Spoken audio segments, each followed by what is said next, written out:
प्रधानमंत्री की जापान यात्रा के दौरान रूस से एक बड़ी खबर सामने आ रही है। जी हां, आपको बता दें, क्रेमलिन के एक वरिष्ठ सहयोगी ने खुलासा किया है कि रूसी राष्ट्रपति व्लादिमीर पुतिन दिसंबर 2025 में भारत की आधिकारिक यात्रा पर आएंगे। ये यात्रा इस समय में हो रही है जब अमेरिकी राष्ट्रपति ट्रंप द्वारा रूसी तेल खरीद के चलते भारत पर 25% अतिरिक्त टैरिफ लगाए जाने के बाद भारत और रूस के बीच संबंध और मजबूत हो रहे हैं। क्रेमलिन के सहयोगी यूरी उशाकोव ने संवाददाताओं को बताया कि पुतिन सोमवार को चीन में एससीओ शिखर सम्मेलन में प्रधानमंत्री मोदी से मिलेंगे, जहां वे दिसंबर की यात्रा की तैयारियों पर भी चर्चा करेंगे।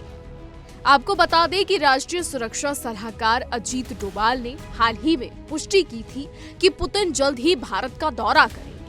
उन्होंने कहा था कि हमारे बीच एक विशेष दीर्घकालिक संबंध है और हम इस रिश्ते को महत्व देते हैं। ये यात्रा दोनों देशों के बीच दशकों पुरानी रणनीतिक साझेदारी को और भी प्रकट करने की दिशा में एक महत्वपूर्ण कदम होगी। बता दें कि भारत और रूस के बीच सैन्य, ऊर्जा और व्यापार जैसे क्षेत्रों में सहयोग लंबे समय से चला आ रहा है। वहीं अब आपको ये भी बता दें कि अमेरिकी राष्ट्रपति ट्रंप ने भारत पर रूसी तेल खरीद को लेकर कड़ा रुख अपनाया है।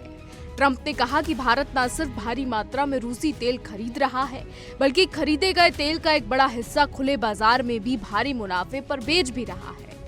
उन्हें इस बात की कोई परवाह नहीं कि रूसी युद्ध मिशन यूक्रेन में कितने लोगों को मार रही है। अमेरिका का दावा है कि ये टैरिफ यूक्रेन में रूस के आक्रमण को रोकने के लिए दबाव बनाने का हिस्सा है। हालांकि जी हां, हम आपको ये भी बता दें कि भारत ने इस कदम को अनुचित और अतार्किक करार देते हुए इसका विरोध किया है। ट्रंप ने जो चीजें कही हैं, ट्रंप ने भारत को जो कहा है कि भारत भारी मात्रा में रूस तेल खरीद रहा है और उसे मुनाफे के तौर पर बेच रहा है, इन सभी चीजों का विदेश मंत्रालय ने कड़ा विरोध किया है।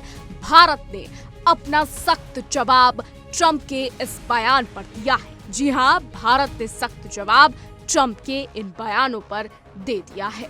अब आपको हम ये भी बता दें कि फरवरी 2022 में यूक्रेन पर रूस के आक्रमण के बाद से पश्चिमी देशों ने रूस की निर्यात आय को कम करने की कोशिश की। इसके जवाब में मॉस्को ने अपनी ऊर्जा बिक्री को यूरोप से हटाकर भारत और चीन जैसे देशों की ओर दिया है।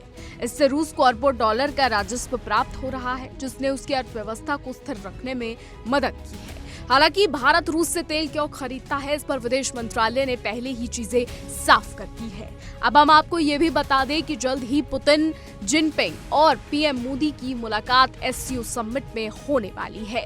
इससे पहले चीन के विदेश मंत्री वांग यी भारत दौरे पर आए थे। उन्होंने एस जयशंकर और पीएम मोदी से भी मुलाकात की थी और अब पीएम मोदी जापान यात्रा पर है। इसके बाद पीएम मोदी एससीओ समिट में भाग लेने चीन जाएंगे, जहां वो जिनपिंग और पुतिन से भी मुलाकात करेंगे। और जैसा कि हमने आपको बताया कि खबरें हैं कि जल्द ही पुतिन इस साल के अंत तक भारत आ सकते हैं। फिलहाल अब आगे देखना होगा कि पुतिन का भारत आना क्या नए मोड़ लेकर आता है। फिर चाहे वो रूस यूक्रेन का युद्ध हो, ट्रंप टैरिफ हो या चीन और भारत के रिश्ते हो। फिलहाल आगे देखना होगा कि क्या कुछ होता है। हमारी आज की रिपोर्ट में बस इतना ही। देश और दुनिया की तमाम बड़ी खबर जानने के लिए देखते रहिए इंडिया डेली।